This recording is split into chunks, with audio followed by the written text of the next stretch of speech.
Hello students, आप सभी का स्वागत है एक बार फिर से आपके अपने चैनल टारगेट गुरुकुल में।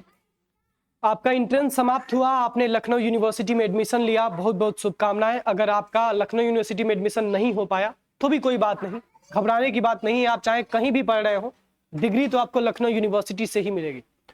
तो अगर आप लखनऊ यूनिवर्सिटी मेन कैंपस में है या फिर एफिलेटेड कॉलेज में है तो आपको पता होगा इंट्रेंस कंप्लीट करने के बाद, एडमिशन लेने के बाद आपके लिए एक बड़ी समस्या आपके जीवन में उत्पन्न हुई होगी और वो होगी सेमेस्टर परीक्षा की तैयारी सर कैसे करें।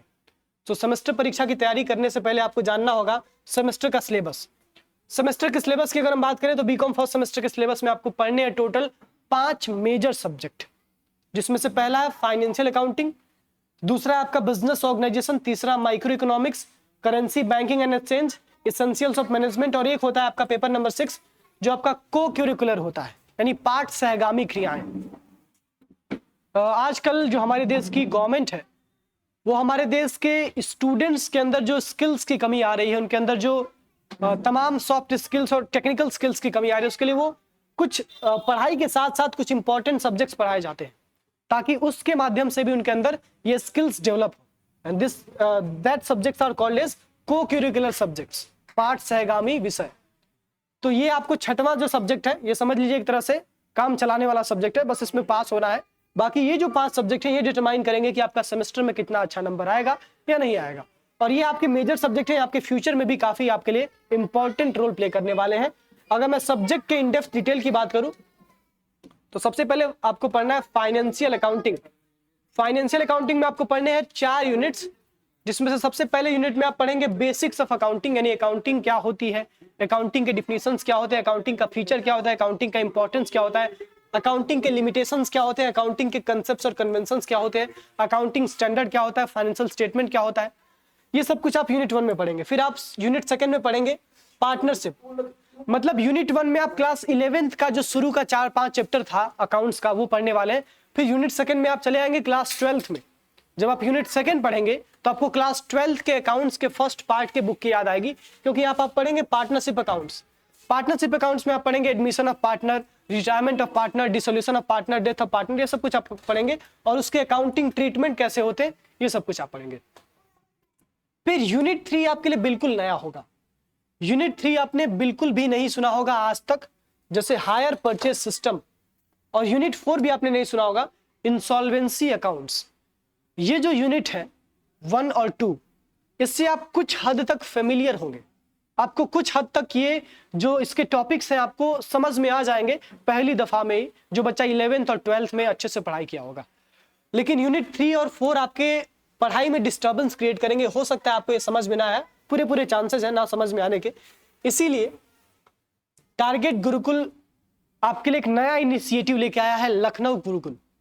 जितने भी बच्चे लखनऊ यूनिवर्सिटी के हैं आप सभी को हमारे लखनऊ गुरुकुल चैनल को सब्सक्राइब कर लेना है। वहां पे आपको तमाम वीडियोस मिल जाएंगी, सेमेस्टर की तैयारी कैसे करनी है, सेमेस्टर में कैसे टॉपर्स पढ़ाई करते हैं, सेमेस्टर में किस प्रकार से आपकी कॉपियां चेक होती हैं, किन किन चीजों का आपको ध्यान रखना पड़ता है, ठीक है।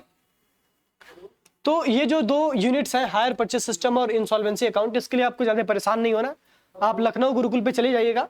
और अगर मैं आपको डिटेल में अगर आपको पढ़ना है तो एक कोर्स है हम लोग का, उसके बारे में भी आपको बताऊंगा, वो भी आप ज्वाइन कर सकते हैं। चलिए, जो सेकंड आपका सब्जेक्ट है उसका नाम है बिजनेस ऑर्गेनाइजेशन। खुशी की बात यह है कि बिजनेस ऑर्गेनाइजेशन का यूनिट 1 भी आपको आता है और यूनिट 2 भी आता है, जस्ट लाइक फाइनेंशियल अकाउंटिंग।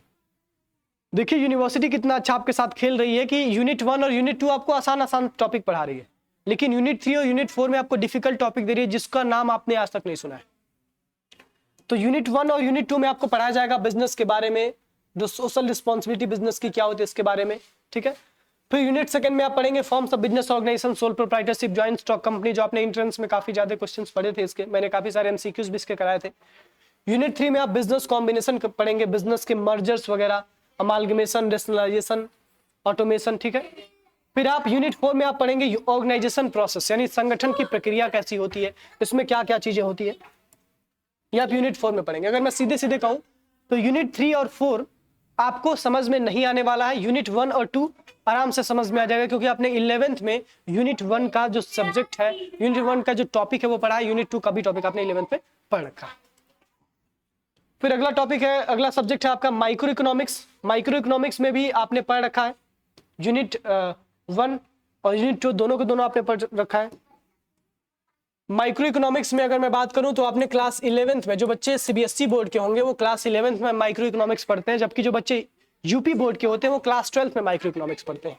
तो क्लास 11-12 में आपने माइक्रो इकोनॉमिक्स का तो लगभग सारा ही यूनिट पढ़ लिया है। जैसे यूनिट 1 में है आपका इकोनॉमिक्स क्या होता है, इकोनॉमिक्स के डिफिनीशंस, वेल्थ, वेलफेयर, स्कैर्सिटी, जो अलग अलग डिफिनीशन दिए गए थे, मैंने आपको कई बार बताया था। वेल्थ डिफिनीशन अल्फ्रेड मार्शल ने दिया है, वेलफेयर डिफिनीशन आपके जो वेल्थ डिफिनीशन आपके एडम स्मिथ साहब ने दिया है, वेलफेयर डिफिनीशन अल्फ्रेड मार्शल ने दिया है, स्कैर्सिटी डिफिनीशन लॉयनल रॉबिन्स और ग्रोथ डिफिनीशन प्रोफेसर सैमुअल्सन। ये डिफिनीशन से भी काफी क्वेश्चंस आते हैं। फिर आप पढ़ेंगे स्कैर्सिटी क्या होता है, ऑप्टिमम यूटिलाइजेशन ऑफ रिसोर्सेज के बारे में, इस इकोनॉमिक्स का नेचर, इसके फीचर्स, इसके स्कोप क्या होते हैं, इसका इंपॉर्टेंस क्या है। फिर माइक्रो और मैक्रो इकोनॉमिक्स में डिफरेंस क्या है। फिर यूनिट 2 में आप पढ़ेंगे कंज्यूमर बिहेवियर, जहां पे आपको पढ़ने को मिलेगा consumer equilibrium, cardinal utility approach, ordinal utility approach, indifference curve analysis. फिर यूनिट 3 में आप पढ़ेंगे प्रोड्यूसर बिहेवियर, जिसमें आप प्रोडक्शन पढ़ेंगे, कॉस्ट पढ़ेंगे। फिर आप पढ़ेंगे यूनिट 4, जिसमें आप पढ़ेंगे डिस्ट्रीब्यूशन फैक्टर प्राइसिंग। यूनिट 4 यहाँ पे माइक्रो इकोनॉमिक्स में आपके लिए नया होगा। बाकी यूनिट 3 तक आपने क्लास 11th में या क्लास 12th में पढ़ा होगा, बस उसको अच्छे से रिवाइज कर लेंगे तो हो सकता है आपका काम चल जाए। लेकिन केवल अच्छे से रिवाइज करने से भी काम नहीं चलेगा, क्योंकि जब आप 12th में थे, 11th में थे, तो आपके पढ़ने का पर्सपेक्टिव अलग था, क्योंकि आपका एग्जामिनर का भी पर्सपेक्टिव अलग था। एग्जामिनर भी आपको बच्चा समझता था, लेकिन आप कॉलेज में आ गए, अब आप यूनिवर्सिटी में आ गए, तो आपका जो एग्जामिनर है आपसे वो कुछ ज्यादा एक्सपेक्टेशन करेगा, उस हिसाब से आपका प्रेजेंटेशन जाएगा आपकी कॉपी में। तो उसकी एक्सपेक्टेशन पे आप अगर खरा उतरेंगे तभी तो आपको अच्छा नंबर देगा, तो उसका भी ध्यान रखना पड़ेगा आपको। फिर पेपर 4 है आपका currency banking and exchange. Currency banking and exchange में आप क्या पढ़ेंगे, मॉनेटरी सिस्टम के बारे में, हमारे देश में करेंसी कैसे प्रिंट होती है, हमारे देश में बैंक्स कितने प्रकार के होते हैं, बैंक्स क्या काम करते हैं, एक्सचेंज वगैरह कैसे होता है। जैसे आपने इंट्रेंस में बैंकिंग एंड इंश्योरेंस, जैसे मैंने एक टॉपिक पढ़ा था, काफी एमसीक्यू उसके डाले थे मनी एंड बैंकिंग के, और बैंकिंग और इंश्योरेंस के, वही कहीं ना कहीं आप मनी एंड बैंकिंग का टॉपिक यहाँ पे पढ़ेंगे, कुछ इन डेप्थ में पढ़ेंगे, वहां पे बहुत कम आपने पढ़ा था, यहाँ पे काफी ज्यादा डिटेल में पढ़ेंगे। फिर अगला टॉपिक है अगला सब्जेक्ट है आपका, जस्ट अ मिनट, अगला सब्जेक्ट है आपका, बोर्ड स्टक हो गया, ठीक, चलिए अगला सब्जेक्ट है आपका इसेंशियल्स ऑफ मैनेजमेंट। अब आपने क्लास 12th में मैनेजमेंट तो पढ़ा ही होगा, बिजनेस स्टडीज का first part introduction to management, जिसमें आपने मैनेजमेंट क्या हुआ, क्या होता है ये पढ़ा, प्लानिंग पढ़ा, ऑर्गेनाइजिंग पढ़ा, स्टाफिंग पढ़ा, डायरेक्टिंग पढ़ा, कंट्रोलिंग पढ़ा। वो आप फिर से पढ़ने को मिलेगा आपको बीकॉम के पहले सेमेस्टर में। देखिए एग्जैक्टली सेम सिलेबस, मैनेजमेंट के features, nature, evolution of management. हाँ थोड़ा सा इन डेप्थ होगा ये, क्योंकि वहां पे आपने मैनेजमेंट के थॉट्स के बारे में ज्यादा नहीं पढ़ा होगा। यहाँ पे आप अलग अलग अप्रोचेस पढ़ेंगे मैनेजमेंट के, आप लोग यहाँ पे पढ़ेंगे scientific approach of management, general approach of management, फिर आप ब्यूरोक्रेटिक अप्रोच ऑफ मैनेजमेंट पढ़ेंगे, ह्यूमन रिलेशन थियरी पढ़ेंगे एल्टन मायो की। ये सब नए थोड़े से टॉपिक्स होंगे आपके लिए, तो ध्यान रखिएगा, ये मत सोचिएगा कि एग्जैक्टली 12th का ही है, 12th से काफी हद तक अपग्रेडेड सिलेबस है आपका। तो इसमें आप 4 यूनिट पढ़ेंगे, 4 यूनिट में चारों का चारों यूनिट आपने पढ़ रखा है। सौभाग्य की बात है, इकलौता यही एक सब्जेक्ट है आपके सेमेस्टर में जिसका आपने चारों यूनिट क्लास 12th में पढ़ रखा है। लेकिन अब ज्यादा कॉन्फिडेंस मत पाल लीजिएगा अपने दिल में कि भाई ये तो मैं सब्जेक्ट पढ़ रखा हूं, इसका मैं पढ़ाई बिल्कुल नहीं करूंगा, ऐसा नहीं है। भले ही आपने 12th में पढ़ रखा है बाबू, 12th पास किए हुए महीने बीत गए आपको, और 12th का सिलेबस पढ़े हुए काफी समय हो गया, तो चीजें आपको भूल भी गई होंगी। रिवाइज कर लेंगे, फिर भी आपको अप्रोच बदलना पड़ेगा पढ़ने का। वहां पे अप्रोच क्या था कि चलो कोई बात नहीं, 4 नंबर का क्वेश्चन है तो हम 7-8 लाइन लिख देंगे, 6 लाइन लिख देंगे, ठीक है कोई बात नहीं, काम चल जाएगा। थोड़ा बहुत इधर उधर भी होगा तो एग्जामिनर नंबर दे देगा। लेकिन यूनिवर्सिटी में आप पढ़ रहे हैं, कॉलेज में आप पढ़ रहे हैं, तो सिंसियर तरीके से पढ़ेंगे, तभी आपका अच्छा नंबर आएगा, और तभी जाके आप कॉर्पोरेट्स में जाएंगे जब, तो आपको जॉब में मिल पाएगी, या फिर अगर आप अपना खुद का बिजनेस स्टार्ट कर पाएंगे तो इसी नॉलेज के बेसिस पे आप बिजनेस भी स्टार्ट कर सकेंगे, अपनी टीम को मैनेज कर सकेंगे, अपने संगठन में मैनेजमेंट कर सकेंगे। ठीक है, तो ये जो चारों के चारों आपके यूनिट्स हैं, इसमें ये टॉपिक्स आपको पढ़ने हैं, planning, organising, staffing, directing, controlling और मैनेजमेंट के फीचर्स, एसेंशियल्स वगैरह। अब आप सोचेंगे कि सर ठीक है, आपने ये बता दिया कि सिलेबस क्या है, आपने ये भी बता दिया कि किस चैनल से पढ़ना है, किस चैनल को सब्सक्राइब करना है। अब ये भी बता दीजिए सर कि आपका कोई कोर्स है क्या जहां पे आप डिटेल में तैयारी कराते हैं?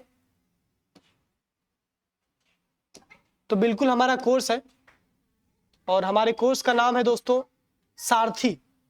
और ये जो हमारा सारथी कोर्स है ऑलरेडी आप सभी को दिया जा रहा है बीकॉम फर्स्ट सेमेस्टर के स्टूडेंट्स को। लास्ट ईयर से जो आपके सीनियर्स हैं, जो इस समय I think BCom third semester में होंगे, उन्होंने भी बीकॉम फर्स्ट सेमेस्टर के इस कोर्स के माध्यम से पढ़ाई किया और उनको काफी अच्छा फीडबैक मिला। सो बीकॉम फर्स्ट सेमेस्टर का अगर आप हमारा कोर्स ज्वाइन करना चाहते हैं तो फिर आप कोर्स भी ज्वाइन कर सकते हैं।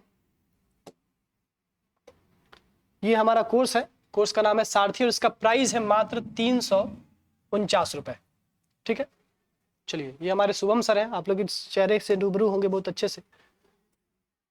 सर नहीं पढ़ाएंगे इसमें, ठीक है, सर का काम अपडेट देने का है। ठीक है, इसमें हमारे जो स्टार फैकल्टीज हैं बीकॉम के वो लोग पढ़ाएंगे। और जहाँ तक बात रही कि एलयू बीकॉम फर्स्ट सेमेस्टर के सिलेबस में जो भी चीज़ें दी गई हैं, चाहे वो कितनी भी डिफ़िकल्ट हो, चाहे वो कितनी भी क्रूसियल हो, आपको जो भी हमारा ट्यूटर पढ़ाएगा वो best possible, best easiest manner में आपको पढ़ाएगा। और ऐसा मैं नहीं कह रहा हूँ, ऐसा आपके जो लास्ट सेमेस्टर के स्टूडेंट्स हैं जो अभी थर्ड सेमेस्टर में जा चुके हैं, ऐसा वो कहते हैं कि सर आपके बैच में जो टीचर्स पढ़ाते हैं बड़ा ही सिंपलिस्टिक उनका लैंग्वेज होता है, जो स्टोरी टेलिंग करके, मतलब कहानियां सुना के, अलग अलग कहानियों के माध्यम से कंसेप्ट को समझाते हैं, तो बड़ा आसान होता है समझना। तो ये कोर्स अगर आप चाहें तो ज्वाइन कर सकते हैं। That's all about your Sarathi course and your syllabus discussion. Channel को जरूर सब्सक्राइब कर लीजिएगा, चैनल का नाम है लखनऊ गुरुकुल। इस चैनल को सब्सक्राइब कर लेंगे तो लखनऊ यूनिवर्सिटी में तमाम अपडेट्स जो आ रहे हैं सेमेस्टर के लिए ये भी आपको मिल जाएंगे, और साथ ही साथ आपको कुछ फ्री वीडियोस भी मिल जाएंगे सेमेस्टर के लिए। That's it.